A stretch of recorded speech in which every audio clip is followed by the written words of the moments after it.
and welcome to the God is a Geek podcast. My name's Adam Cook. Happy New Year. If we're still doing that at this point, I don't know. I am joined, as ever, by Chris White. Hello, Adam.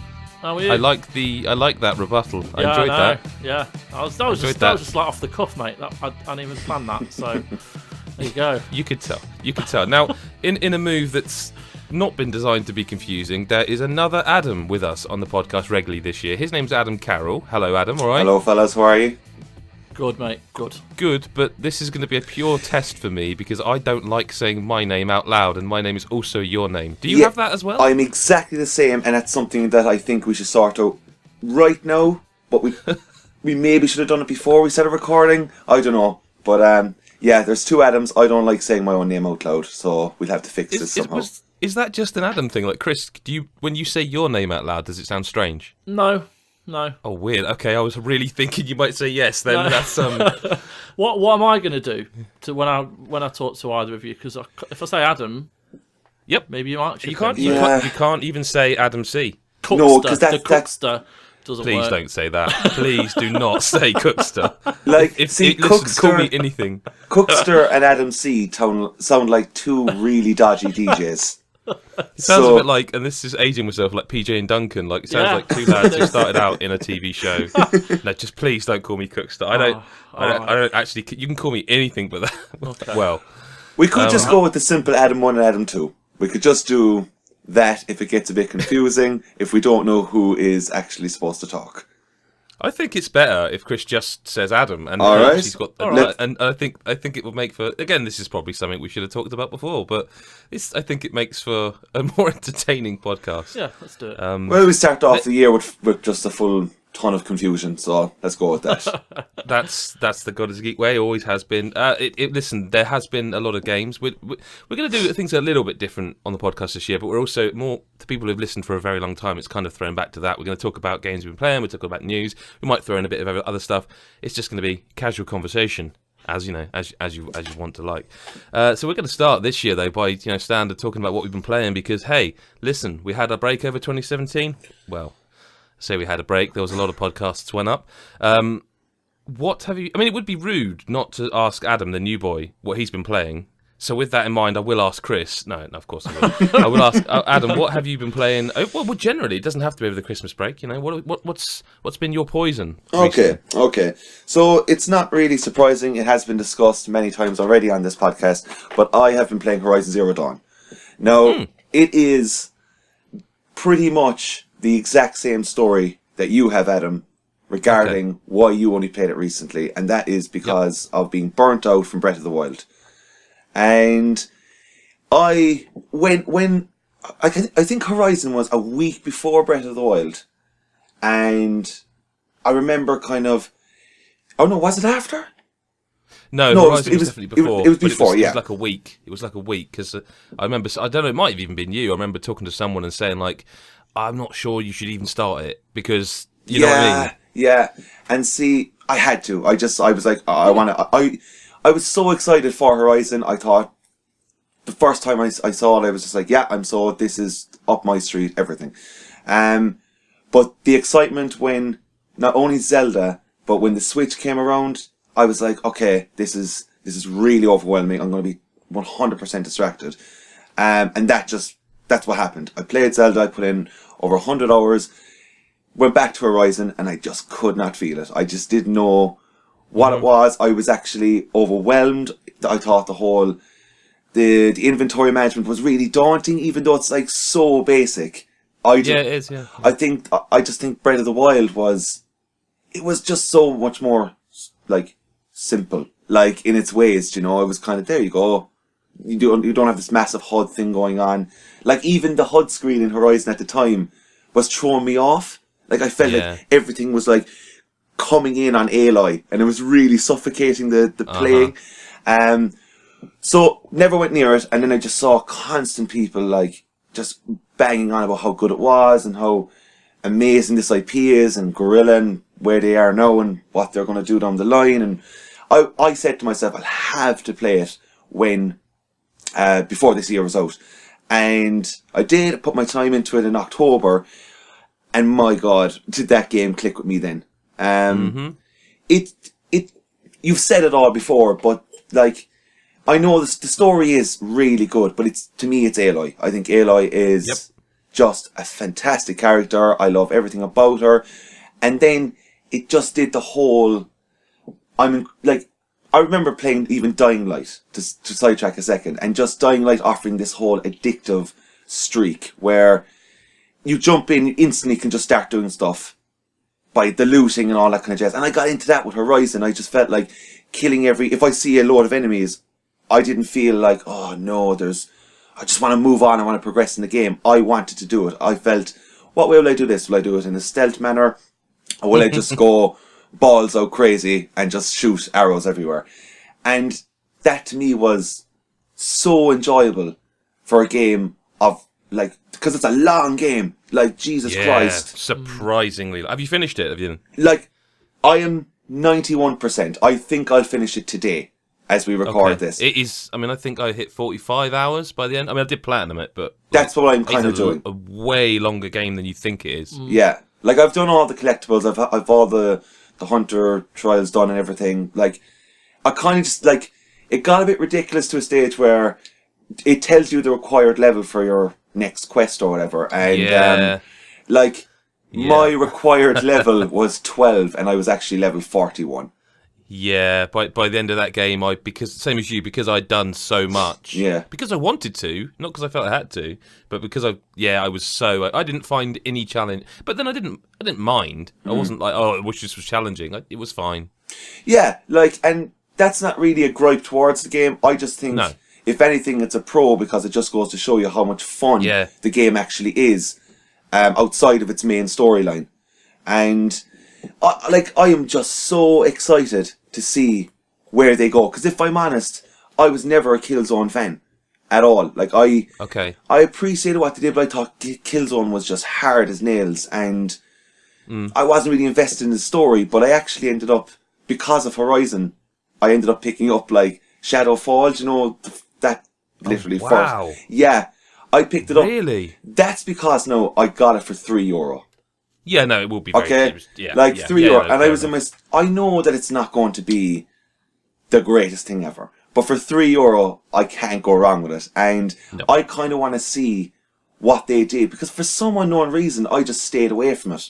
I was just like, I'm not into Killzone, and it came out within the first launch. Have you not played it at all yet? You haven't started yet? No, not at all. I'd just be intrigued, perhaps next week would be ideal, if you get a chance, just how it looks now, because...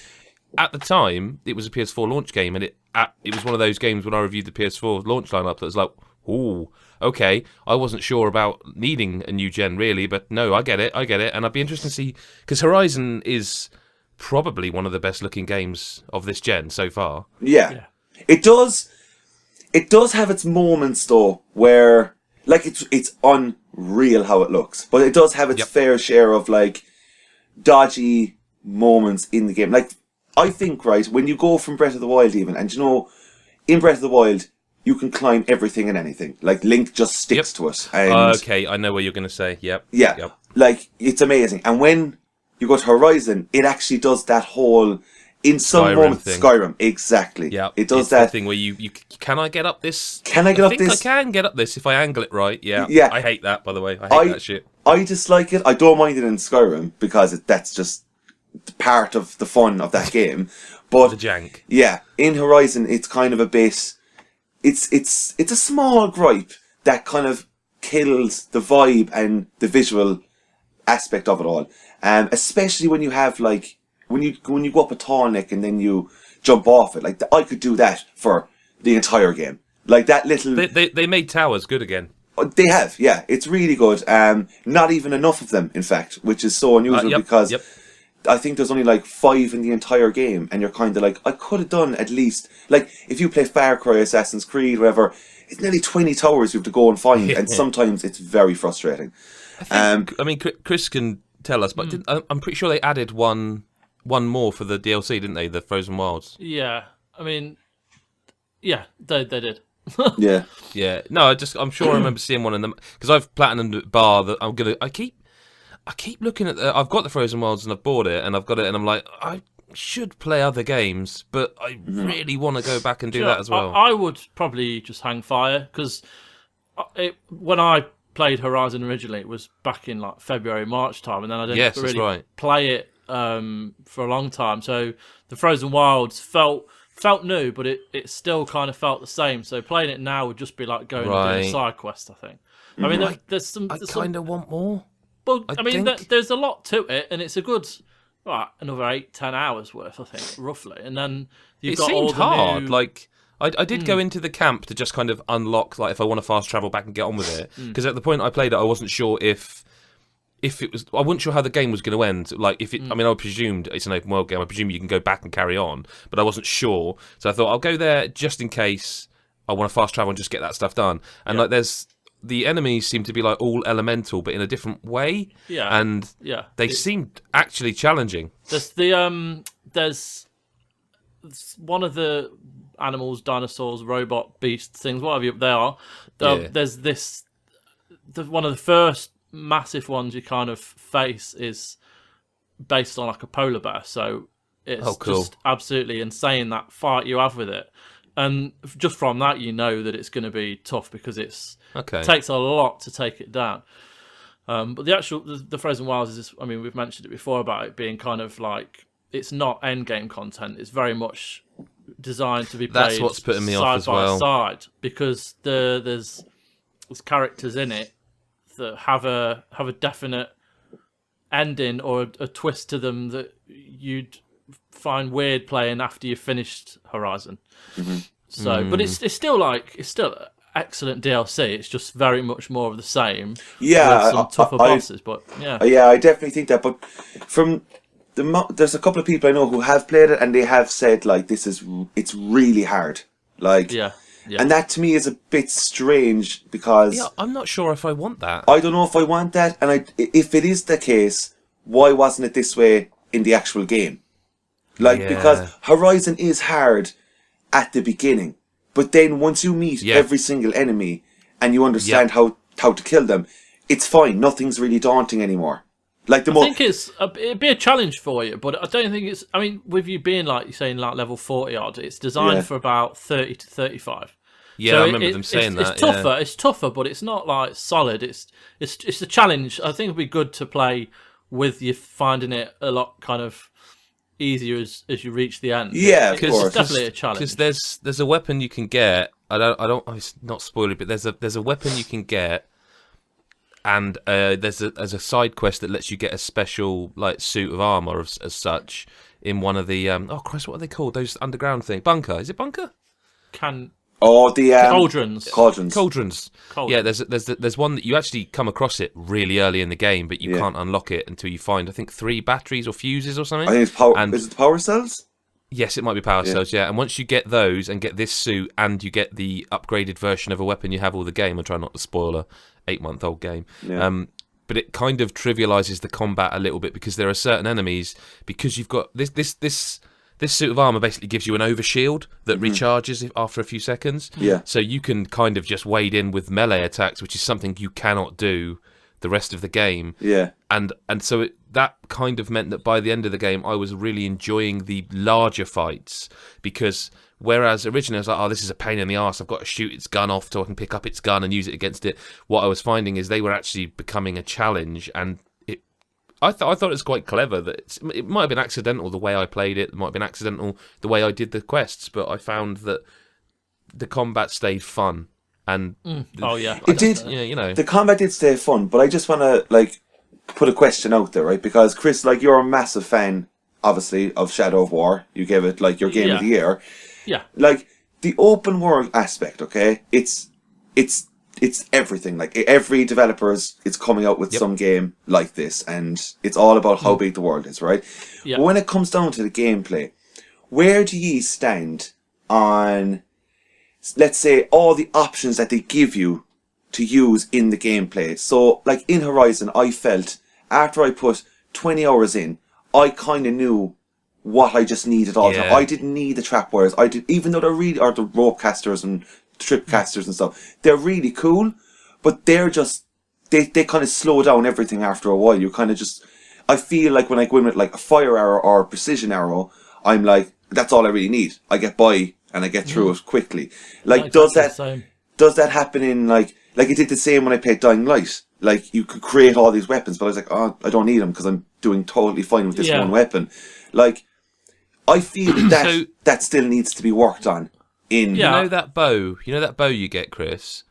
Well, I'm sure you got it as well. And there's a bow you get that does, I think, ice, electric, and I think corruption damage. Or there's that bow. Yeah. I did not use that at all, apart from when you have to for the trials to get the platinum.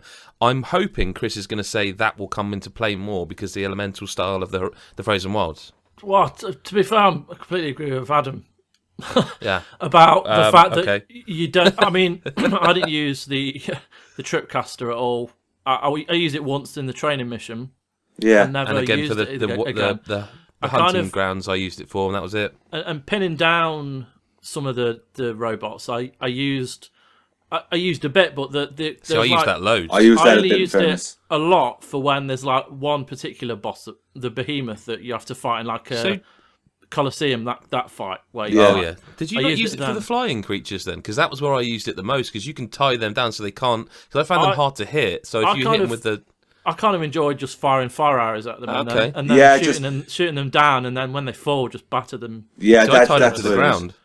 Yeah, and then I could get under them and shoot their weak points. Yeah, I think the progression system in Shadow of War for me was like perfect because it gave you a little bit of something every time you leveled up, and it really felt like you used everything you were given, and it felt really kind of complete. Whereas Horizon, there's a lot you can upgrade, but very little of it I use. But you get that shotgun style weapon, don't you, as well? Really late on, I thought. Yeah, you do. Yeah, but yes, it's phenomenal. It's just it's still fun just to kind of use the bare minimum. And again, what you were saying, Adam, about the different arrows, it's like I only use the fire and the precision to shoot off the armor. It's just something as well though that like made me truly appreciate Breath of the Wild for being my number one game, because in that you kind of do use everything out of curiosity to see how this will turn out for you. Like, it's only a small gripe within the game, but I hope like if we do get a second Horizon that like trust me, there is definitely going to be a second one. I don't want to spoil. No. Because I was actually in a similar situation where I hadn't completed, and I was listening to people on other podcasts going like, "Oh yeah, I'm really looking forward to the second one," and I was like, "Oh well, they obviously must be sure of that." But once you see, so even right up to the end of the game, the credits are rolling. You're like, "Oh, I actually personally felt like I don't need a sequel." And then there's an after credits scene, and you're like, "Damn it, you are perhaps committing to a sequel I wasn't sure I even wanted." But there definitely will be another game, definitely. Cool. I don't know what shape it will take, and well, listen, it's probably at least a year away from even being announced, so... Either way, I'm excited. I think it's just an absolutely fantastic game. Fair play. I mean, should we make a promise we won't talk about Horizon anymore? Yeah, I know. Even the person who does like our podcast artwork is like, Horizon again? I was like, yeah, I will say, right, having listened to other Game of the Year stuff, because, I like to keep up, and I always, at the end of the day, I have friends and people I like who do podcasts about Game of the Year stuff, and one thing I was surprised about is, given how many high scores, because at the time, I was in the camp, I think I said it on the podcast, of like, how is this getting 8s and 9s? And now I'm like, I'd have given it a 9 at least. Yeah. But I don't feel it got much due in the Game of the Year stuff. Ours it did, but I don't feel like a lot of people seem to... it's strange.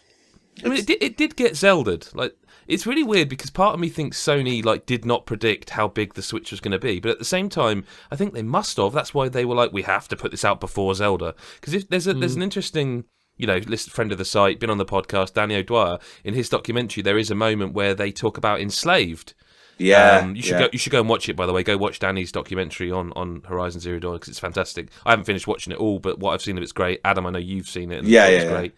But there's a moment where they talk about they're trying to come up with something new, and they have like a pitch meeting, and they get this game, and they're excited about this game, and then I think they said like Bandai Namco announced Enslaved, which was Ninja Theory, and like everyone loves Ninja Theory. Well, I love Ninja Theory, and they were like, shit, this game looks similar. And when you actually think about it, there are similarities, but like it was almost like a flip of the coin that Horizon got made, and like that game, I'll be honest, by the time I was writing down my personal list, available on godisgeek.com, as are all of our lists.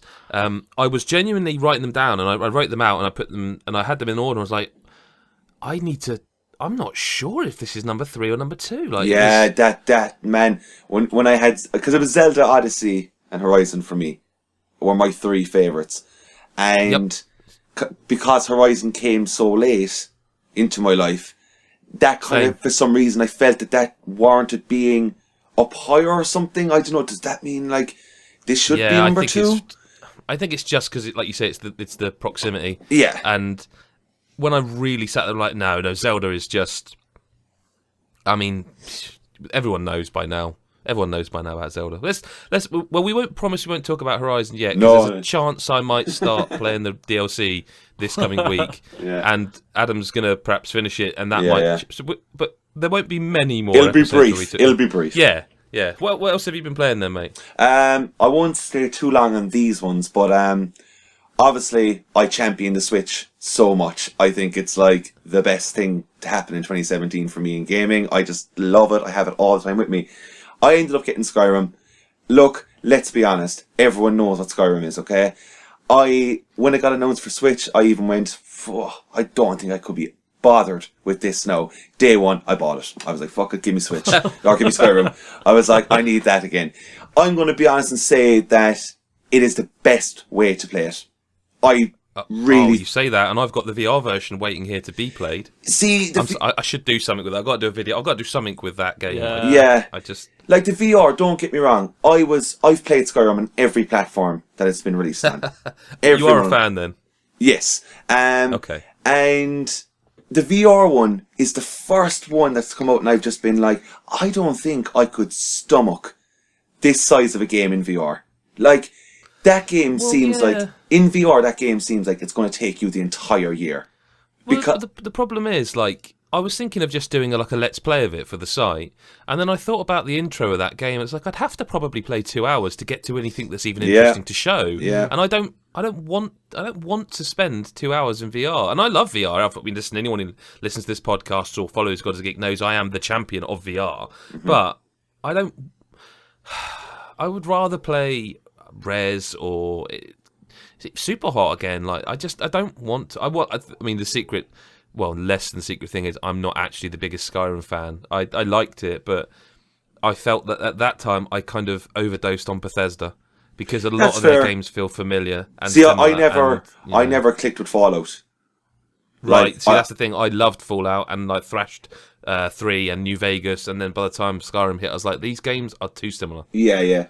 But look, what I will say about it being on the Switch is that having it on the go, like majority of games, is fantastic. Like, I always say that I will not finish Persona 5 until Persona 5 is on handheld. Because that is the only way. Really? It's the only way. That game is... Games like that are too long. Like, we don't have the time to sit down and play 100 hours when there's so many games coming out at such a pace. And if you do this for a living or whatever, like, you need to keep updated with stuff. You can't just be saying, all I've done this year is play Skyrim. It's different if I say to you, here's Persona 5, review that. It's different because there's an obligation. Yeah. But if it's just, I bought Persona 5 because I love Persona, and then you start playing it, and then the reports come in, 10 out of 10 game, 100 hours. Oh, wow. 100, you say? Yeah. You know? Yeah, I know. That's hard. But just I mean, I'm surprised I hit 45 hours on Horizon because it was we're talking about Horizon again. Yeah. But that to me is not that I'm the bastion of he's the watermark here. Like, but for me, I don't play much that I don't have to play. If you see what I mean, like I'm playing games for God is a Geek for a freelance review. I tend to be doing that. So the fact I then went, I've got some time. I'm going to try and pick up Horizon and hit another 40 hours of it from what the 8 I'd already played. Was like that's a high watermark. That is. Yeah. Because that's a lot of time. Mm. It is. It's. I don't know. I couldn't do it. Like I got. Nope. I got Persona 4 on the Vita and I finished it and I was like, that's the way it should be. I wouldn't have finished this if it was on my console. But with Skyrim, you see, if this is your first time playing it, I do think the Switch is the way to go. I think the port is absolutely perfect. Like, not that it's like the most difficult thing to port, but it runs really, really well. If you understand what I mean by saying that, like having a game this size on the Switch. Yeah. It runs really well. It still has all the horrendous bugs and jankiness, but to me, that's the charm of Skyrim. That is just what it's become. Amiibos. You can put an amiibo on it. And... True, you can be Link. But what I will say, it's really good for on the Switch is that I paid far more attention to reading all the books and all the text stuff on it, like, because there's so many books that you pick up. Like, you just go into a room and just it's funny in its own way. You just keep pressing A and he's just picking everything up. And you've all these books. I find having those kind of books to tell you the lore of Skyrim on the Switch is superb. I think it really puts a load more depth into the story, and it just, you can take it in your own time, especially if you've been through the game already. I don't know, man, I just think it was a great thing to have over Christmas. Really, like when you're sitting around with the family and stuff, you don't want to be down in the room. Yeah, just like, fuck off, I'm playing the PlayStation on Christmas Day. Like, having the Switch for these kind of things was just sublime, which is what led me into also the other game I was playing, which is Puyo Puyo Tetris. It's a great game, that is. It's a great game. It's a great game. Didn't think, like, there's a place now at the moment where these kind of games don't get the attention that they once did, right? Yep. It just doesn't exist. Like, I'm one of those kids that when I had a Game Boy, I had Tetris, I had Mario, and I was really into Mario. Obviously, like, it was Mario's my thing. Tetris was kind of like, this is cool, but I'm a young fella. I don't really want to play this. This is boring. Like, that is the honest truth. Like, and that's a fault on my behalf, because Tetris is an absolute stone cold classic. Like, that is straight up it. But when I picked up Puyo Puyo, I got it for, I think it was on sale. I got it for like $30 or something, like a physical copy of it. And I was like, look, this will be nice, especially when I'm going to be travelling soon. Have something like this to play with my girlfriend, straight up. Fantastic fun. But I never knew what Puyo Puyo was. I never knew what, I was just like, it just sounds great to say. Yeah, it's fantastic to say. It just sounds brilliant to say. But I know there's a story mode and all that jazz in it, but I wouldn't worry too much about the story. Not at all. It's just quite bad. It's so cringy. It's just hilarious. But the way the game works if you're playing it with somebody and how it swaps what you're playing out of Tetris or Puyo Puyo, that to me is so much fun. It's a really, really cool game. And just don't play it online. Like, why is it bad? No, it's fine. It's just that Puyo Puyo and Tetris are very popular in Japanese communities, and to say that they're better in the game at the game than most people is an understatement. Like, I played it. I mean, in fairness, it was around launch, so maybe there were less people playing it. But like, I got pulverized, and you can watch replays of other people, and you watch them, and you're like, they need to be put off in their own little league or something, because fucking hell, Yeah, I can imagine so, man. Excuse me. And the very last thing I played, and I won't stay long on this at all, because I feel like I've been chatting for ages, Hidden Agenda on the PS4. Yes. So I went over to a friend's house at Christmas. He had received it from his brother, and he was like, let's play it. So 4 of us all jumped in. Okay, I'm going to say right out, I adore Until Dawn. I think, like, that is criminally underrated in some ways. I just don't think it gets enough love at all. So I'm all for whatever they're going to do next. This whole PlayLink thing, I get it, but it's not great at all for me. Like, if I'm honest, I did That's You, and I thought that was atrocious. Like, that was so cringy. Like, to play that with a party of friends, it's like, oh Jesus, this is very drawing each other's faces. I don't know. It's not for adults, I think, at all. Like, you're not going to take it seriously, and it does. If you're with all your friends and it tells you enter your name and you can enter in absolutely anything, look. The game is, you're not going to take it seriously. Everyone's putting in stupid... Even my kids put stupid, rude stuff in. Yeah, it's what it is, But Hidden Agenda is a more serious version of a party game, and it's bloody long. Is it? It's long. Like, I don't know, like, with That's You, it's kind of like a half hour at most. hidden agendas in like chapters. It's like end of part 1 kind of job, and you're like, what? Like, this is actually after becoming very serious, and you're kind of all looking at each other, kind of going, will we continue or something? And if I'm brutally honest, I did not understand the game. I didn't get what I was supposed to do.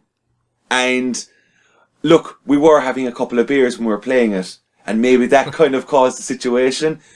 Yeah. But I didn't understand it. I just thought, like, when you're sitting there with your phones, you're kind of all looking at each other, and you can see each other. Like, you kind of have this really spread out when you're playing this kind of game, and I get what it's doing, and it looks great, and the story is it's a cool idea, but it wasn't for me, if I'm brutally honest. I'm not sold on the PlayLink thing. I just think, like, when Sony tried to achieve these kind of things, I don't know. I think they fall on their arse with it. They need it. Party games, look, Nintendo do it. That's it. Well, I mean, I like the Jackbox games. We played that on Christmas Day, and that was fun. Yeah. But I think they get it right. Chris, you're sort of in the middle on the PlayLink stuff, aren't you? Like, you've reviewed most of them, and like ups and downs. I think that shoe is pretty atrocious. It just takes forever. Like, the rounds seem to go on, and in between the different, I call them questions. They're pretty lame questions. Well, they're just like that voiceover, and the guy funny, and he's just fucking irritating. That guy narrating it is like a far more annoying version of Buzz. That is literally what he is. Oh, he's dreadful. Like, nobody is that happy. Like, I'm sorry. Just no I don't one want to play knowledge. Is it Knowledge is Power? The other one, I didn't think much to that either. Yeah, it's all right. It's fine. Hidden Agenda's probably the better of the games. But, yeah, for sure. That definitely is. You know, it's true. trying to do a lot, and it's not just Supermassive trying to cash in on it. They have put quite a bit into it. But I'm a bit worried about them. Supermassive. Yeah, because they made this Until Dawn, which, let's face it, everyone who's ever talked about it loves it, right? Yeah. But, you know, and yet then they're being... Oh, well, hey, listen, I don't know if they're being told to, but they are making Hidden Agenda, and they've got that VR game coming up, The Inpatient. And which looks promising. It looks promising. Yeah, but it's not Until Dawn 2. You know, or it's this thing that isn't going to get wide appeal because it's... You know, like Hidden Agenda is perhaps intended to be wide appeal because everyone's got a smartphone. Supermassive's Impatient is VR, but like they can't be that big a studio that they're working on, you know, main game Hidden Project 2. Do you know what I mean? Definitely. And I do actually feel that if they brought out Until Dawn 2 now, or like even in 2 or 3 years' time, I think it could be so popular and so big, because if you look at what Friday the 13th is after doing, in terms of like, that game runs like bum, okay? It just runs really I still want to play that. It's a lot of fun. It's a lot of fun, right? But the kind of like, the dumb aspect of the slasher kind of thing from horror movies and all that jazz, like Dead by Daylight and stuff, like everyone's bringing in the whole Freddy Krueger's in this, like Ghost Recon Wildlands just brought in Predator, like this kind of horror campy like slasher genre can really come into place with Until Dawn 2, and I think they could, because they had it in the first one. That game was scary, but like it was really funny, like in how they handled the scares. You know, it was like your jump scare, an obvious one, but they just did it well, where you thought it was going to be a scare and then there actually was when you didn't expect it. I don't know, man, they should do a second one, and I really hope it happens, because I don't have a VR headset yet, and I want one, and I want to play The Impatient if that's all I'm going to do. Fair play. Chris, then, what have you been up to over the holidays, mate? Not loads, but I have kind of sunk a bit of time into a very old game, which I wasn't really expecting to do. I've been playing a bit of Final Fantasy XIV. Oh, the online Final Fantasy. Online, yeah. Now I'm not like, I've never really played an MMO before. I've never dared to, because I feel that if I ever did, it would kind of consume me a little bit. And I'm not going to lie, I've gone down a bit of a rabbit hole. Oh, mate, I did warn you about this. Yeah, I know. So I really like it. I love the the way it works. I love the fact that I log in at like 8 in the morning, and it's 8 in the morning in the game, and there's not a lot of people around. And then I'll just do a few missions, and as the day moves on, I'm not playing it for like 12 hours. I just mean like a few more hours later, there's more people joining, and I just like the kind of flow of it, and I think the combat's really easy to kind of play. The missions, there are some fetch quests, but it's just, I just kind of like the way it works, and it's very kind of easy to just dip in and out of. So does it contain like the Final Fantasy charm, or does it have more of the like an Elder Scrolls Online vibe? I think it's got a lot of the charm from Final Fantasy. It does feel very much like a Final Fantasy game, but it's its own game in a way, and I don't know where it's going to go for me. I mean, I've had some boss fights which have been quite amazing. They look really good, and they've put a lot into the story. It's not just some naff story they've just piled in for people just to play through the game. There seems to be a lot to it, and there's a hell of a lot to learn, and it's taking me some time, but I'm kind of enjoying it, and it's nice to play a game that I'm just playing. It sounds like you really enjoy it, Chris, but you're afraid to admit it because you know you're going to spend a lot of time playing it. Let's be honest there. I just don't want to admit I've got a problem, because I feel that that's it for me. If I play this, as you know, I'm going to just lose my life, and my kids and my wife will leave me. God. Bloody hell! You know. Yeah, I'm only joking. Extra dark. No, Happy New Year. Yeah, but no, it's just nice to play something that's just easy to just get on with, and yeah, I'm enjoying it. Well, I've obviously with work and stuff, I've not played a lot of games. Well, that is one of the games that I've kind of sunk quite a bit of time into. Elsewhere, I know you've been playing this as well. Not fucking Until Dawn. Jesus. Life is Strange. Before the Storm. I'm just going to go back to bed. Okay, it's early. Yeah, no, but Before the Storm, I've played episode 1, so I haven't seen 2 and 3 yet. But I understand what what you were saying about how it starts off incredibly badly. Naff, naff is the perfect word for that intro. Yeah. It's very lame, and I know with like the original Life is Strange, it was a bit silly, and the whole language, but it was kind of, as you played it was kind of just who they were. They're kids. You're playing this, but it really kind of plays on that too much, and it's just awkward. I just felt awkward playing it, and when you're having that conversation with the bouncer, it was like this new system that they've put in, instead of like the time travel, it's the conversation where you kind of win. You've got to try and win the conversation essentially, and you just coming across like a twat, and I just didn't like it. And it does take a while, but I mean, by the end, I was like, yeah, that's actually really good. Like the way it ends and the way it kind of sets it up, and there's a lot of kind of references to the old series, and there are characters there that and it's weird seeing them in it as well. Like, is it Victoria, the horrible girl from Victoria, the original? Yeah, she's there, and Nathan Prescott. Yeah, Nathan Prescott's there, and it's kind of cool seeing them, but also Chloe and seeing her relationship with Rachel Amber. It's just a really kind of nice little take on it, and I'm not sure whether it gets better or not, but I'm hoping it's. I won't spoil, obviously, because I think episode 3 only just came out, didn't it? Yeah. I, generally speaking, rather liked all 3 episodes in their own ways. There are some glaring, I think, continuity errors. Well, not so much continuity errors, but weird things. Like this is a very minor spoiler, but like Chloe in normal Life is Strange, in the original, she has a truck.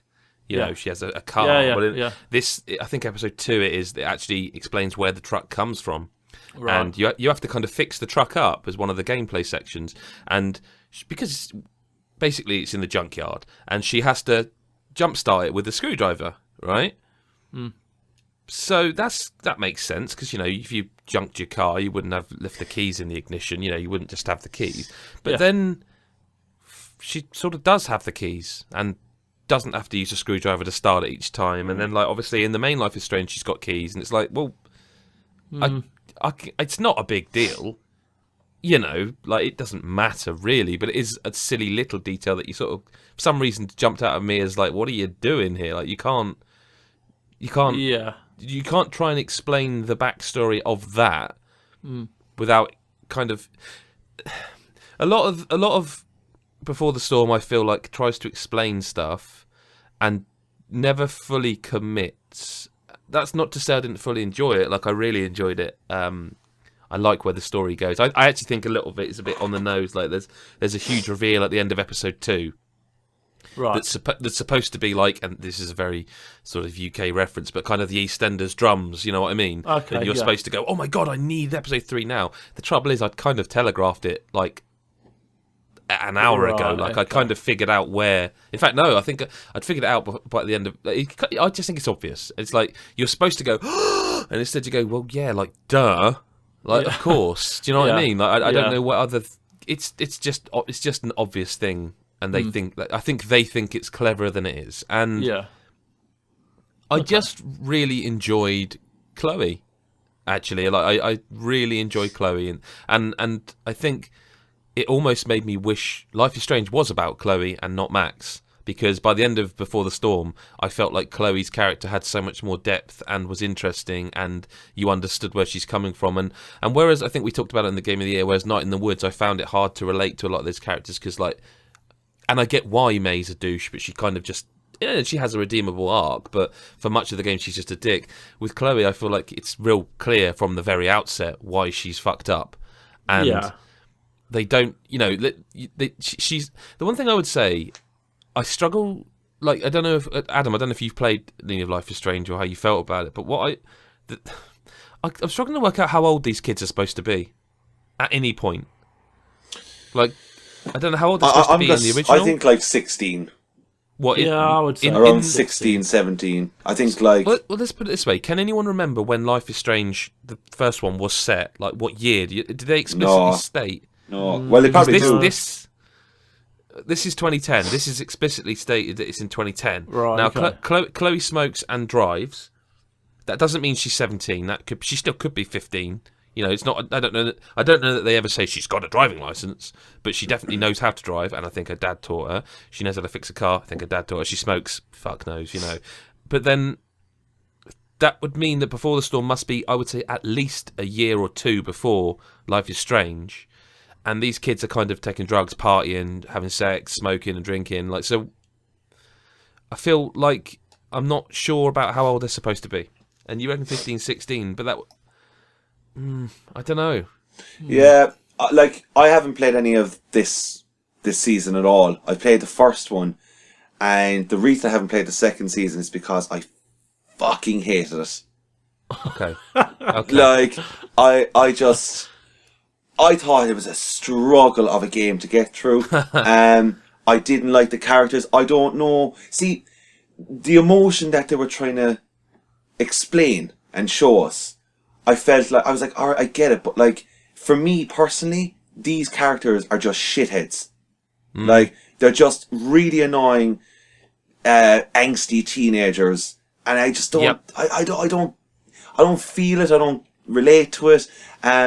Like, in the first season, there's that, I don't know which episode it is, but it's the one in the school, okay? Might be the first one.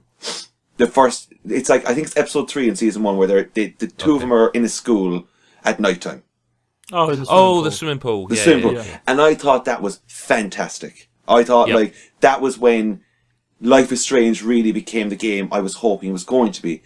And then, like, oh man, I don't know, it was painful to navigate the character and stuff, and like the use of Hella and that incredibly awkward jumping on the bed dancing scene, like, yeah.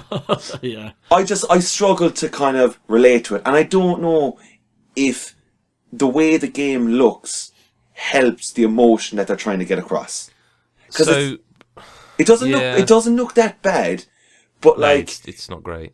It's not great, and I think like this kind of game deserves the whole like facial movement down to a T. Like, get those watery eyes going.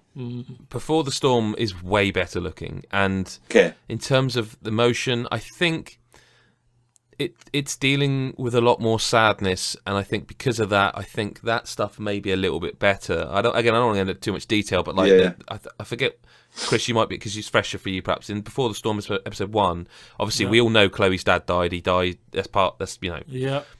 But that is quite. That's way more of a focus in Before the Storm. Like, instead of it being a little bit more like, well, her dad died and that fucked her up.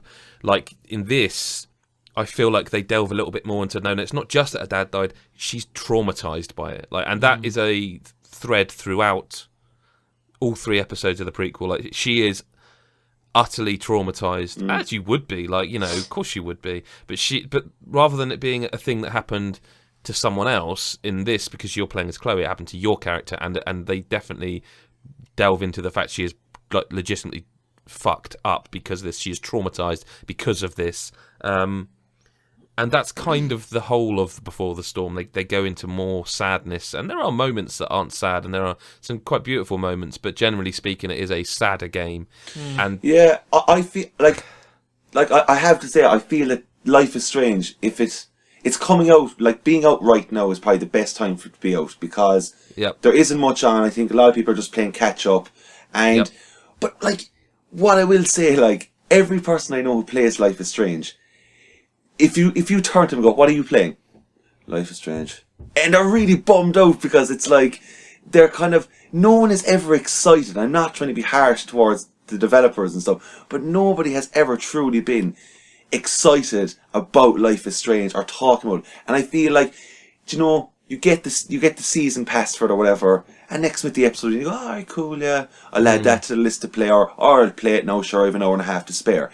But no one jumps out going, Jesus Christ, that story moment in Life is Strange, mind-blowing. Like, in a year that, like, deliver things like the story of Aloy, Hellblade, even Wolfenstein. Like, story is coming back. Like, well, it's always been there, but it was really strong this year, I felt, or last year. And Life is Strange, I don't know, like, the way you discuss it, one of my friends is playing it too, and like, he speaks the exact same way. He just goes, yeah, it was good.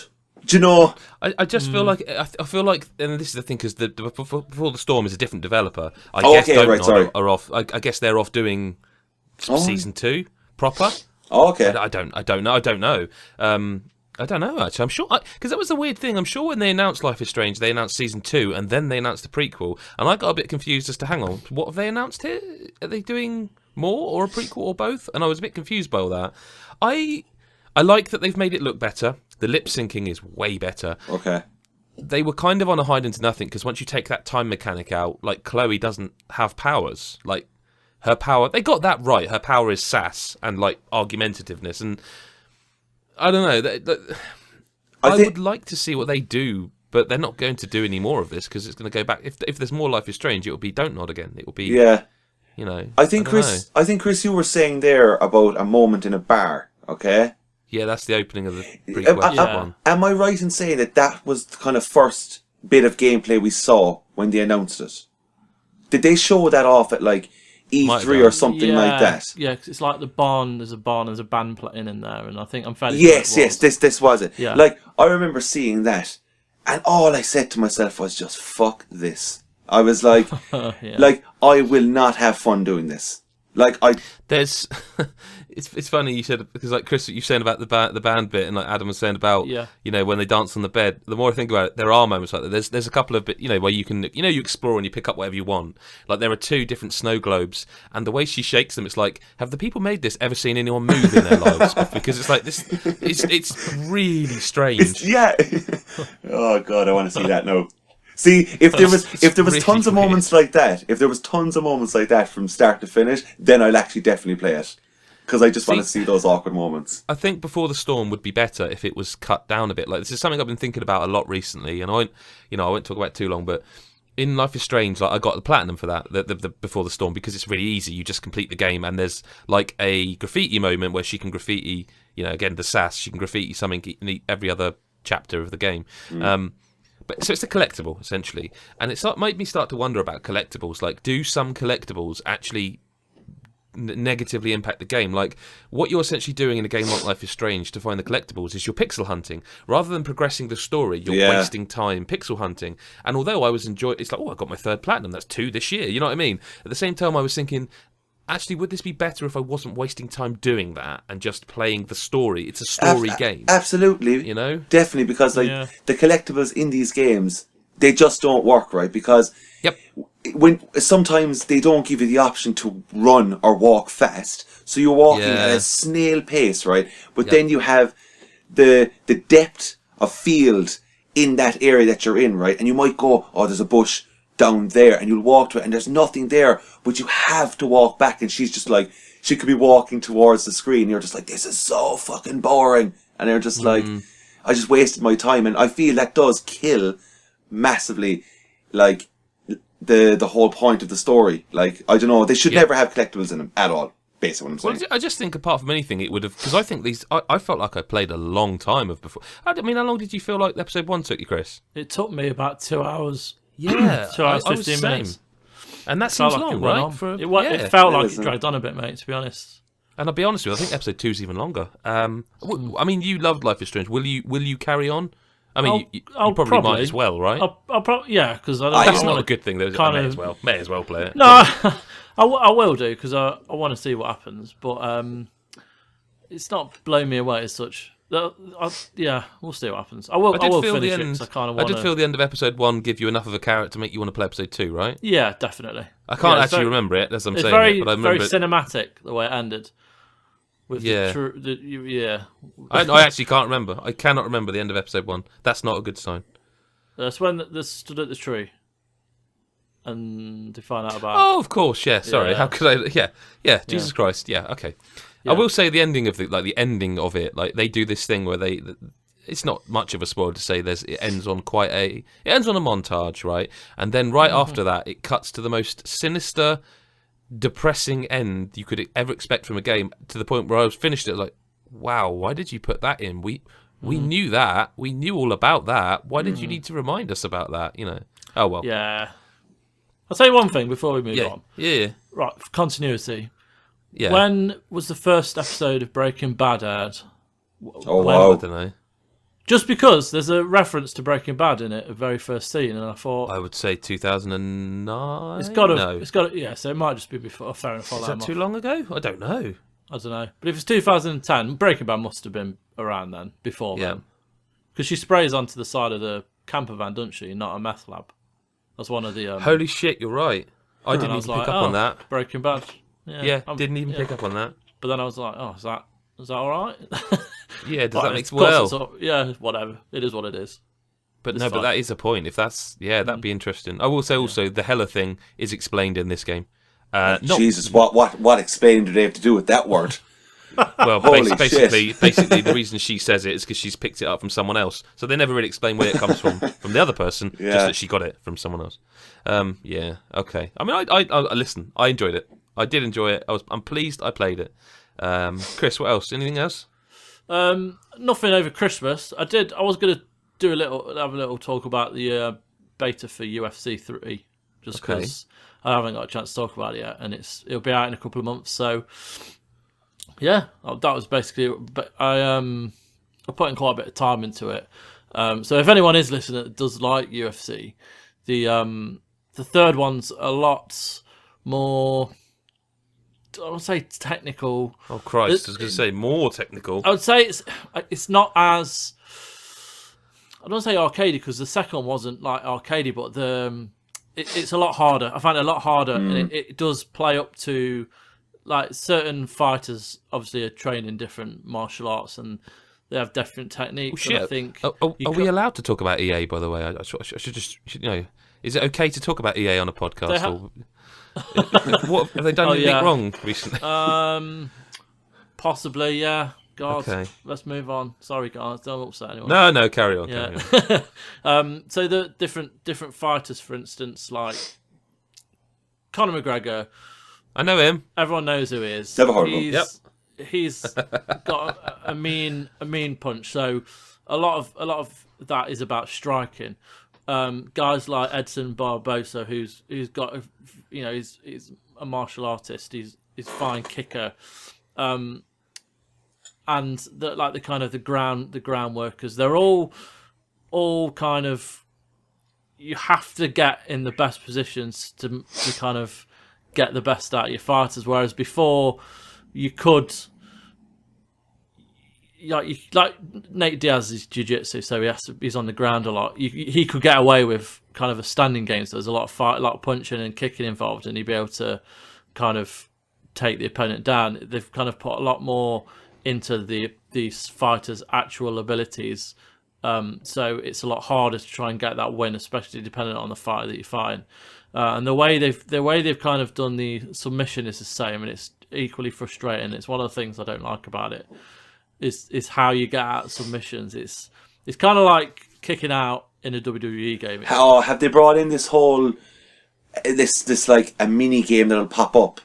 It's basically and it's kind of it's returned from the second one, but it feels fucking hated more that. Annoying. You've got basically annoying 5 stages of a submission move. So if you get someone in like an arm bar or something like the Kimura lock, you have to. A Kimura. It's like a choke hold. Okay. You move your right stick around.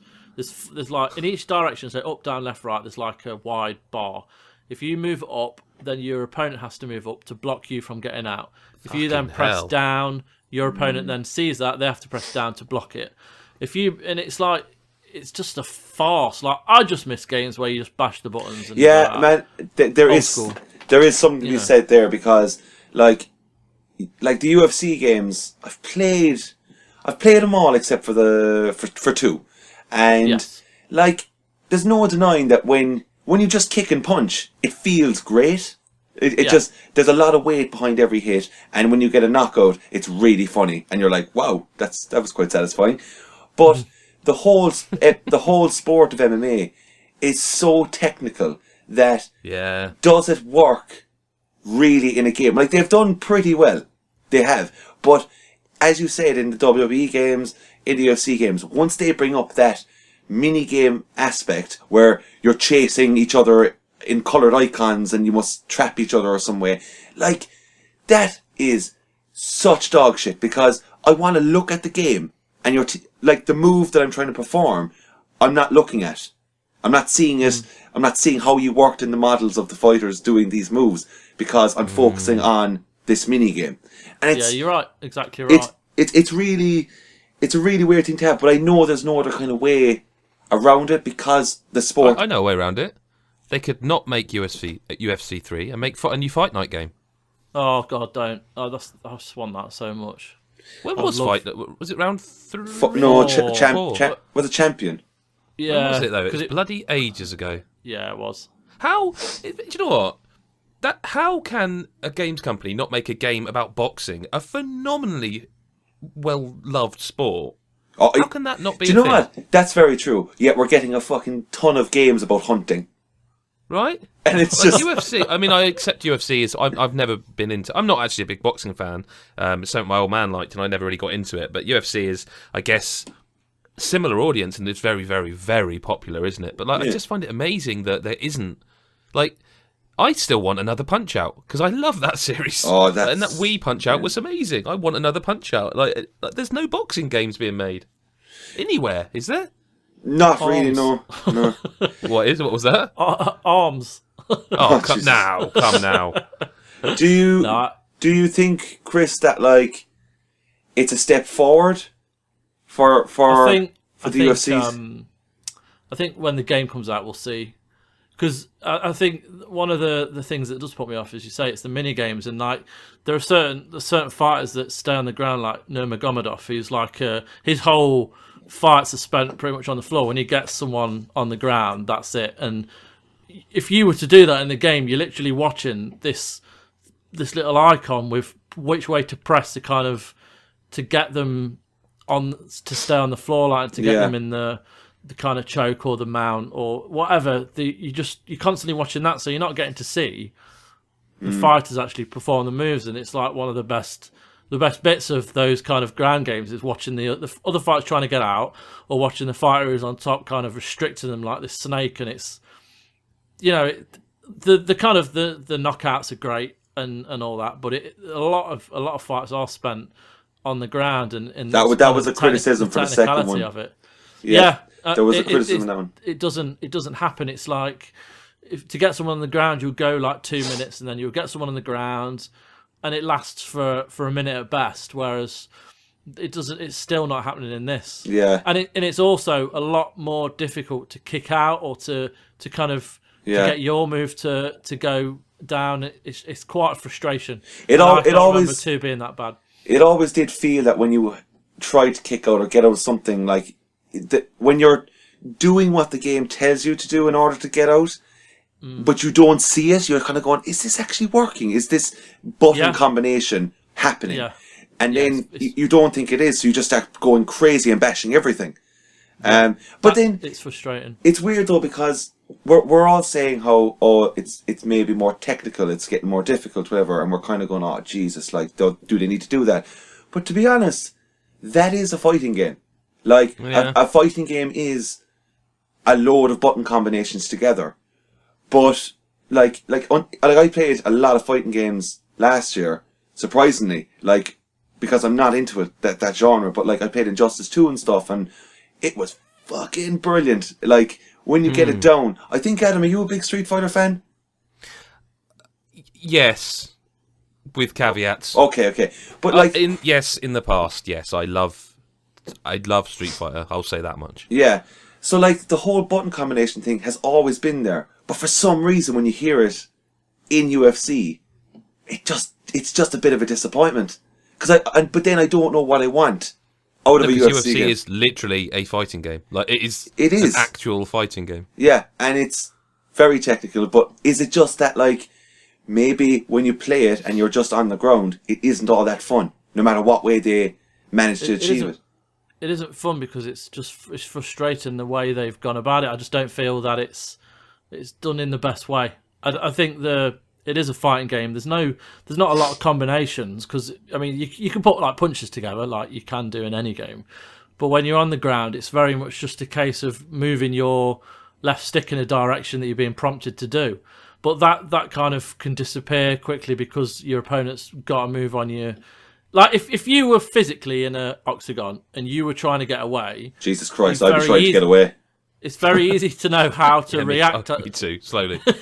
Yeah, but it'll be very kind of easy to know how to maybe react to your opponent's moves. But when you're watching this little minigame pop up, it's not natural. It's a lot more difficult. So it's just frustrating. But I think maybe it might come with playing it more. I don't know.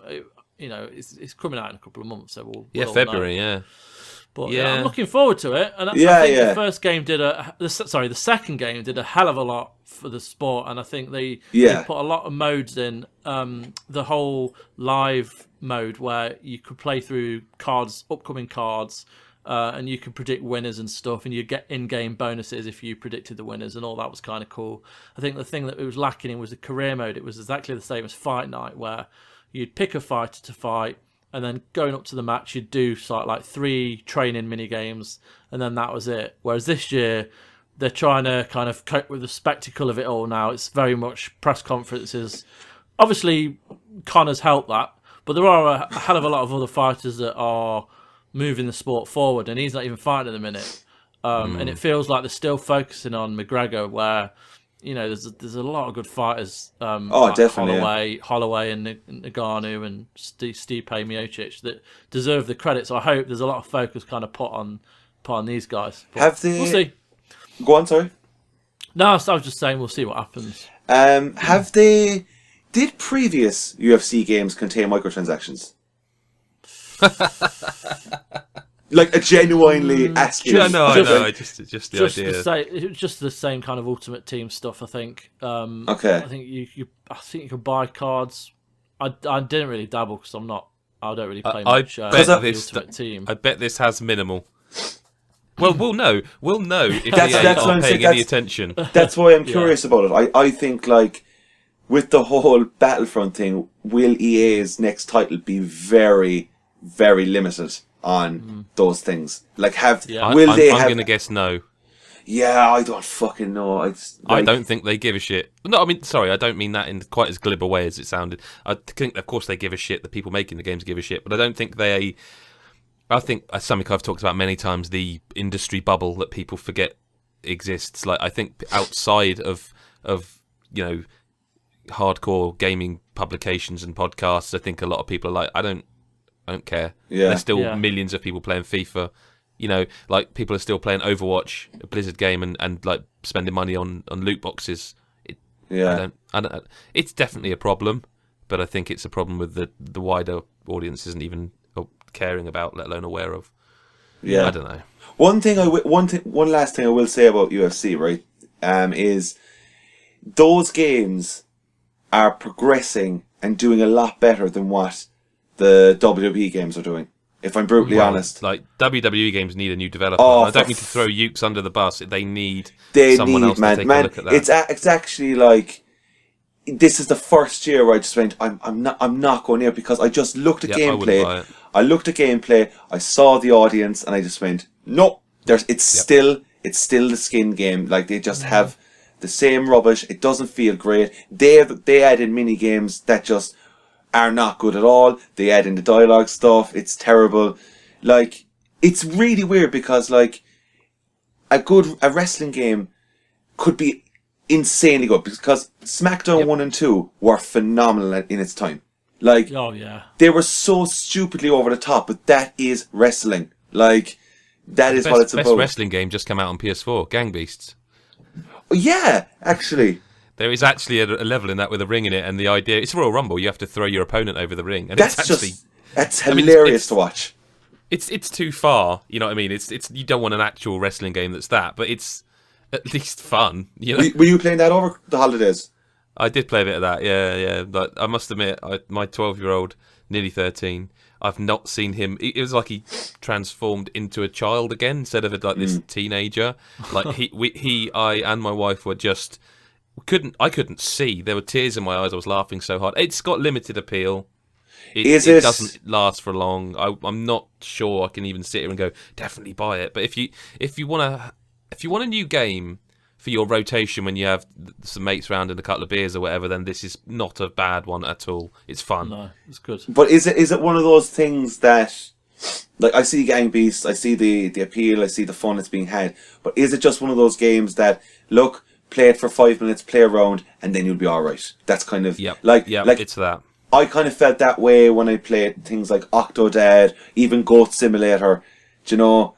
It's not. I wouldn't quite put it in Goat Simulator. Oh no, I definitely. But you know that kind of style where, like, I just think if I play Gang Beasts, it's just going to feel impossible to control. But that is the reason of it. Sort of. It could do with more single player stuff. Yeah, you could do with some. It's been in early access for a very, very long time. Now it's finally out, and I can't even remember what it used to play like. It's fun. It's very much a beers party game. Like, you know what I mean? It really is that. Yeah. I don't know how much it is. I'd say it's probably 15 quid, and that's all right. I think it would move more if it was a bit cheaper. But what's the plan for the future with it? Have they said? I don't know if they have. I mean, there is a VR version of it. I've got that. I've just never. I booted it up and I was like, I don't get this at all. I should have a look at that again one day. But it's an Oculus Rift version. But I don't. It's not. I don't think it's you are first person. I think it's just you're the camera. Which, okay. There's definitely scope for some real fun stuff in Gang Beast. It's limited in scope. You know what I mean? Okay. What else I've been playing, by the way, just wanted to mention Gorogoa. Has anyone heard of this? Oh, dude, I started it yesterday. Yeah. Okay. I started getting, like, rave. Like, everyone loves it, right? Yes, right. Okay. You go on. You go first. You go ahead. I don't love it. I don't love it at all. I don't think it's bad, and I think it's impressive. I'm not sure. I stopped playing it about 3 days ago, and I'm not sure if I will play it again. It's good. It's hard to explain what this game actually is, if I'm honest. So, well, there's basically 4 panels, right? And you can zoom in and out of these panels and connect them up at some points. And the idea is that you're moving Yeah, it's hard to explain, isn't it? I've thought You're about kind it. of, you're moving, you're Exploring, it's kind of. It's a story that's progressing Yeah, through. but you see, that's the thing. Pictures. Is the story. What the fuck is the story? See, okay, right? Yeah, what is the fucking story? But then again, we both haven't finished it, and. But I've played a good portion of it. Like I don't feel like I'm solving the puzzles because I'm clever. I feel like I'm solving the puzzles because I've tried everything else. And it's like I'll get to the point where I just don't fucking know what this wants from me. So I go away and come back to it the next day, and then I solve it. And a lot of it is about perspective. Do you find you solve it without feeling like you meant to do that? Yep. Okay. Yep. Like, I didn't check that's the one thing I haven't checked. I zoomed in. Oh, okay, now I can... Like, if you zoom in on a light, you can then take the framing away from the light, and that creates another panel. And that panel, then you zoom out of, takes you somewhere else. It's perhaps a bad game to try and describe. It's a very hard game to describe. If you see images of it, you'll understand, straight away. Because, let's not lie, the style is really nice. It has that it has that old school storybook style. But... Yeah, so I know that this is on the Switch, I think PC. Yeah, I think it's like 15 quid on Switch. It's 15 quid on the Switch, and it's 5 quid on the iOS store. Yep. So I went there because I was like, all right, that's just same. Better. I'm not going to pay an extra 3 times the price because it's on Switch. Exactly. In my pocket. And apparently this game takes only like an hour and a half to finish. See, I've played more than that. Yeah. I've probably played more than that too, but that's because I have been clueless as to what I'm supposed to be doing. Because what ends up happening is you just keep moving the 4 pictures around. You can zoom into each image and kind of swipe it left or right to open up the story. And what you're kind of doing is connecting each picture. Like, you might say... You know what? I've got the perfect way. I've got the perfect way of describing this, okay? So imagine there's 2 panels, but they're 2 pictures. Like, on your phone, you've got 2 pictures, because this is an actual puzzle in the game, right? And each side of the picture, it's on a shelf. So the right-hand picture is a shelf with a box on it. The left-hand picture is another picture with a shelf with a box on it. Yeah. By zooming in on the boxes in each different panel, you can change what's in the box. So there'll be a cloud or there'll be a load of screws. And so by putting screws in, it makes that heavier, which tilts the shelf the other way. And it's very clever. It is clever, and it's funny that you bring up that part because just before recording, that's where I'm stuck. I'm like, yep. I got stuck there for ages. And what it starts doing, it does this like when you actually figure out each puzzle, it is very satisfying. You do feel because when each picture joins, you kind of go, oh, that looks really nice, and then it progresses, and the character moves on, and whatever. But each picture, when you see it, it does this weird kind of like pulse effect on a certain item in the picture that's kind of telling you zoom into this, and I zoom into it. Yeah. I zoom into it and then I'm just like, yeah, and do you know what I mean? I'm kind of like, yeah, totally. What? And then for some crazy unknown reason, I'll be zooming in and out, in and out, in and out, and going around, and then I might go back again like for the 10th time, and all of a sudden the picture is able to come out of itself, and I was like, why did that just happen now? Yeah, you missed something. I don't think it has changed. I think you just missed something because I'm the same. Yeah, I don't think that's. Basically, I don't feel like I'm very intelligent figuring it out. I'm just like, and I don't like a game that makes you feel stupid. Like no one likes that. I don't think this is like everyone's raving about this. It's like, getting game of the serious year stuff. reviews. Like, I'm not feeling it at all. And I would also, talking about iPhone games, I would add to that I'm not quite feeling "Bury Me, My Love" yet either. Have either of you heard of this one? Yeah, I heard the premise, and if I'm honest, I'm okay for playing it. It's a bit of a downer for me, I think. That's what I was expecting, but I've not really experienced. I was expecting it to be more down, you know. So the premise of this is it's an app on your phone, and you load it up, and it's like a simulated text app, you know, like WhatsApp or something. I think it looks more like an Android one from what I've seen, and it's a Syrian refugee. Well, they're not refugee yet because they haven't got out of Syria, but they're trying to escape Syria in the way that you would, you know, everyone knows happens. Like they find a smuggler, whatever, they get a ticket to a plane, whatever. And the idea is that you're just texting back and forth. And I was expecting, it's basically an adventure game. They send you text messages, you know, and it literally pings up on your phone as a notification, like you've got a text from the person. And that's it. That's the premise of the game. And it's got real time mode, which is what I'm playing it in. So like you can turn that to like instant, so it's just like plays you constantly, or you can play it real time. So like when I look at my phone after recording, I'll probably have a text from the person, and you can choose responses, but sometimes you don't, and sometimes you just have to, it's like just literally pressing X in a visual novel, and I'm not. Maybe because I'm playing it in real time and it's taken a few days. Look, I'm at the point where the girls paid for a boat to take her across to Europe. I think it was. I can't remember. It's not really sticking with me. Like, it's not. I keep saying the girl, the person, because I can't remember the names. Not a lot of it sticking with me. And again, I'm going to keep going to that. So either like next week, I'll be like, oh, you got to play this, one of them, incredible story, or I won't mention it at all, which is how you'll know. How I feel. It's interesting. I think there's a game called like a normal Lost Phone, and that's the same sort of thing. And I think that's the one I should have gone for. Speaking of things I should have gone for, I've raved about Figment all year round. Like I've played preview builds of it since earlier in the year, and I finally sat down actually on New Year's Eve, and I sat and played through the whole game in 4.5 hours. And I just desperately hope when that game hits Switch, PS4 and Xbox One this year, I desperately hope people don't ignore it, because I feel like it got no love last year. That's good to hear.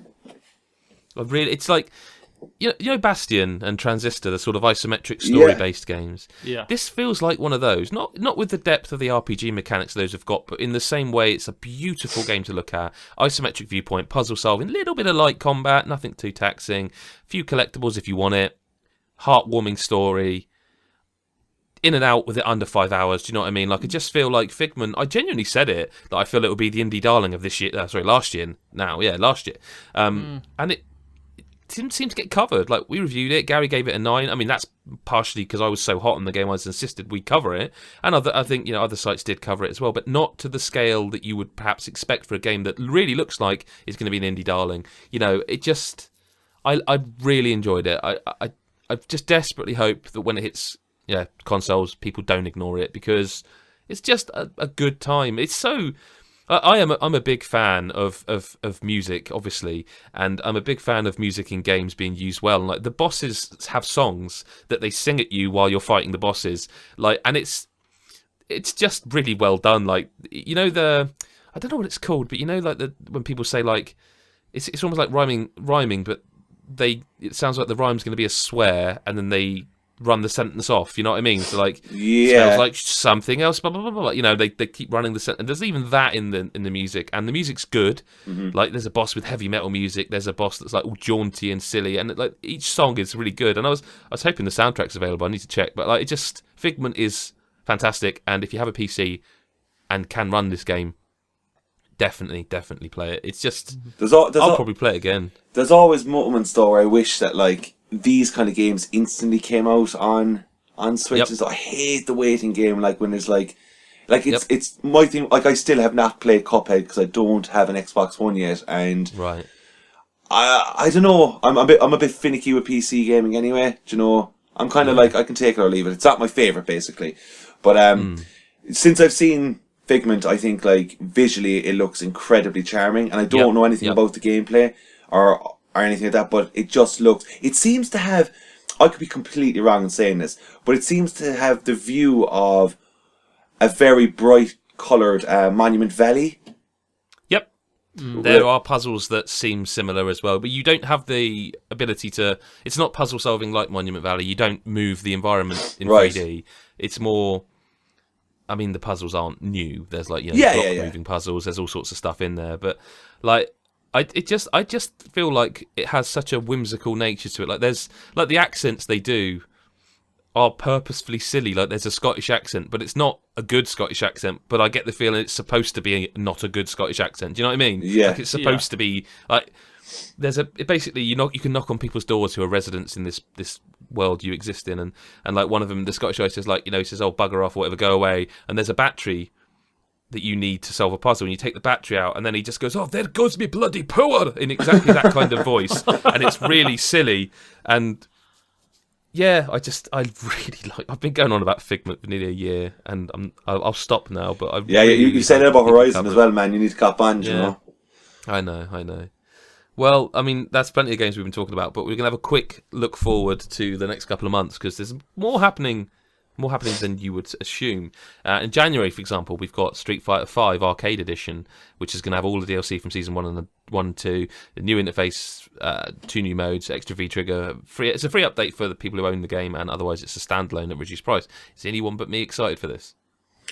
I am a little bit, because I dabbled. I got the Street Fighter V after a few months of it coming out. Okay.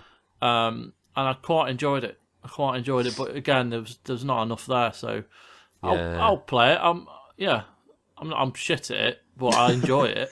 I'm just hoping this gives the game the life it deserves, because it is a fantastic fighting game. Yeah, it was just released in such a shit state that it never recovered in the broader audience, and hopefully this will give it a chance to give it the life it should have had. You know, I can't comment really on the game at all because I've never played it and stuff. But for some weird reason, I think it feels like this game has been released about 4 or 5 times or something. I don't know. Yeah. I promise it hasn't. It just keep adding content that should have. Like they added the story mode later that should have been there. You know, it'd be interesting actually because Dragon Ball Fighters is also out in January. That's another fighting game that looks like it's going to be very much for the hardcore. I like Dragon Ball Z, and I'll be on this. Sticking with going back to Capcom though, the probably the most interesting release of January, and a game I'm hoping that Capcom just send like 4 codes to every website so you can play it in co-op, because it's designed to be played in 4-player co-op. It's Monster Hunter World, which is also having a worldwide release, so they're going for the broadest audience they can possibly go for a change. This is the Monster Hunter designed, I think, to appeal to people who have always had an interest but never delved. And yeah, definitely. You know, definitely. I've played the beta. It's done enough to make me want to play the final game. Okay. And I think a lot of people are like that. You know. Yeah, I'm looking forward to it. Well, I mean, I think it's next week. We'll have stay tuned on the site, because there might be a bit of news on the old multiplayer. But yeah, it looks ace, and it's kind of completely different to what people that have played the series are used to. You know, it's not all cutesy, is it? It just looks fucking sexy. Well, I'm just really looking forward to getting my hands on it. Well, I've always loved the kind of Monster Hunter and the concept of it, where there's a lot of preparation involved. You can't just go in, level up, fight a monster, get it, go to the next part. This looks like it's really kind of, there's a lot of work involved in taking down the monsters, and when you get together in a team, it's going to be ace. When you're on mic and you're all trying to take this monster down. I'm very keen on it. They seem to I think that Monster Hunter is going to be, it's going to be a game, it's going to be the game that would take me by surprise the most this year. Yeah. Because I've had no experience with the game. I've played one of them, I think, on the DS, and I was like, all right, cool, yeah, I get it. I understand why. But anything I've seen of this one, I've been like, this looks like this world is going to be really good. Like, the enemy designs and everything seem really cool. It has that whole, Final Fantasy kind of 15 world kind of style. Yeah. I don't know. I just hope it carries a lot of, depth and stuff without being too complicated, especially for somebody like me who will be just so, I want to play this, but no, it's no, if you haven't played the last 4, you're going to be completely lost, or something like that, I hope it does. That is what it feels like. Yeah. It feels like it is. You don't need any previous knowledge. If you've always wanted to try it, this is the one. I think, based on the beta. Sweet. It's difficult to know for sure. Also in January, Square Enix are having a couple of games. We've got Lost Sphere, which is Tokyo RPG Factory, apparently the spiritual successor to I Am Setsuna, which was a good throwback RPG. And they've also got Dissidia Final Fantasy NT, which is a Team Ninja developed game. And there's another fighting game. It's multiple Final Fantasy characters. There's a video of this on YouTube. We sent the freelancer to go play. I don't know. I like Final Fantasy, but I don't know. I'm interested in this. You guys? I've played the demo of Last Sphere. Okay. No, I mean the Dissidia as well. Sorry. Yeah, I'm not interested in those games, if I'm honest. No, that's weird because once upon a time I would have been. Yeah, I've never played I Am Setsuna, and It's a good game. Dissidia. I'm keen to play it much Really? more than I am Dragon Ball Fighters. Yeah. Oh, okay. Well, yeah. I mean, just because I did the chat with Ian and that, I think that's it right. sounds kind of cool, and I'm looking forward to see what it's like. But I'm not like that excited. I'm just kind of keen. It's not one of my most hyped games of January, that's for sure. And the other, I mean, there are more, but the other big release, I suppose, is The Impatient, which is a Supermassive VR game, which is apparently set 60 years before Until Dawn. I mean, which is really random. yeah, Very. like gives it like a complete disconnect, doesn't it? I don't know. It's like, why 60? You might as well not bother if it's 60 years before. Like, How old was that therapist in Until Dawn? he wasn't like 60, 90 No. Well, if he was 60, he'd been a baby, wouldn't he? I mean, yeah. Yeah, I don't know. I'm just thinking, is he born? Is he born in this game? I don't know. There's probably no fucking ties to it. But anyway. I mean, I'll play it. You know. Oh yeah, if I had VR, I'd be well up for this. I say I'll play it because I have to, because I'm the only one on the team with PSVR. So yeah. February then we mentioned UFC 3, which is out in February. The February is actually quite big because you got Shadow of the Colossus, which the remake of the remake, and Bluepoint are making this, and they made the PS3 remaster. They also made the Uncharted collection, the Gravity Rush remastered. They did Metal Gear Solid HD collection, and just for some balance, they also did the 360 version of Titanfall. I would guess we're all fans of Shadow of Colossus. Yeah. I have to say something. Okay. I am going to experience Shadow of the Colossus for the first time this year. I didn't get on with the first one. The PS2, the original, yeah. Not that it was a bad game by any stretch. I've never understood this world.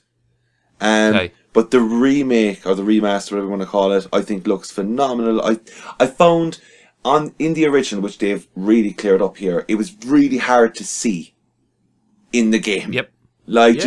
Where I was supposed to climb on the...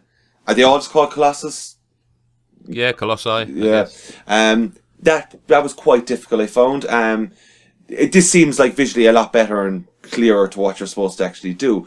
I am interested because I've been told that there is under these three games Ico, Shadow, and Last Guardian, there is a good story apparently. Yeah. And I've heard that Shadow is very, very... It's pretty unreal, the story that comes out. It's the best of those three games. In every respect, it's the best of those three games. Yeah, but it's supposed to... I think. From what I've heard, it makes Last Guardian go up if you've played the other two. Because I did not gel with Last Guardian. I wouldn't agree with that at all. Okay, cool. That's great. I don't think The Last Guardian is very good, and I don't think it makes any difference how good the other... Ico and Colossus are better. Way better. No, that's fine, because I didn't... If I'm brutally honest, I'm glad to hear that, because if that was the case, I did not want to go back and play Last Guardian again. No, and see the story. Never, ever again, thank you. Never again. Oh, that was some poor game. Yeah, I wanted to kill Trico. Well, that's harsh, but the game made it. Anyway, Owlboy is out in February as well, which is a PC game that's finally coming to PS4, Xbox One, and Switch. And again, I wanted to mention that because it's another amazing game, like Figment, that's coming to console. That I hope. I mean, Chris, you reviewed it, didn't you, Owlboy? Absolutely incredible game. Yeah, I loved it. I think I gave it a 9. I think so. It's just beautiful. It's just like it looks amazing. It's a Metroidvania. I hate saying that word, but it is. Yeah, because there's no other word for it. And it's really kind of a really nice story, and it kind of does things that games don't really do with the protagonist. And if you've not played it, you'll know what I mean when you see him. Is he blind or? Oh, I can't remember that. I can't remember, but he's there's something that kind of causes him to struggle in life, and he gets kind of in the very opening minutes he kind of gets picked on, and he does. Yeah, it's weird. It's weird to see that in a game, and it's his friends that kind of pull him through, and he gets taken on this adventure, and it's just a gorgeous world, a lovely story. And it's perfect for the Switch, Adam. It's just perfect for the Switch. Tremendous. It will be amazing to just take that with you and experience that on the go. It's a really lovely game. and it'd be nice to play again. To be fair. Well, we've also got Secret of Mana, which might be nice to play again. I don't think there's much to say on that. It'd just be interesting to see how it's accepted. Yeah, definitely. People tend to not love that when a game. Yeah. But that's 1993, the original game, beloved. Speaking of beloved games, Bayonetta 1 and 2 out on Switch in February. Perfect. So again, Bayonetta 2 gets another chance. Can I make a confession? Well, I've never played a Bayonetta. Okay, well you can rectify that. I feel like I should have, because I know how much people. No, I don't think that's as bad as me saying Shadow. If I'm honest, I think you're okay. I think Bayonetta. I think Like Bayonetta 1 and 2 are excellent. 2 especially, I find, is just phenomenal. Yeah. And I'm just really happy that it's because it came out when the Wii U was truly dying. I feel like that was the last really great Wii U game, and I remember when it was going out, I was like, I really hope Bayonetta 2 gets to come out down the line again, because not enough people have had the chance to play it, and I'm just really happy. And the fact they've bundled 1 and 2 together, I'm like 1 is really good. It's a bit difficult. It just has that whole, Devil May Cry hard kind of feeling, and then 2 is a bit easier, but visually too, and just the sheer and utter madness that happens is fantastic. Yeah.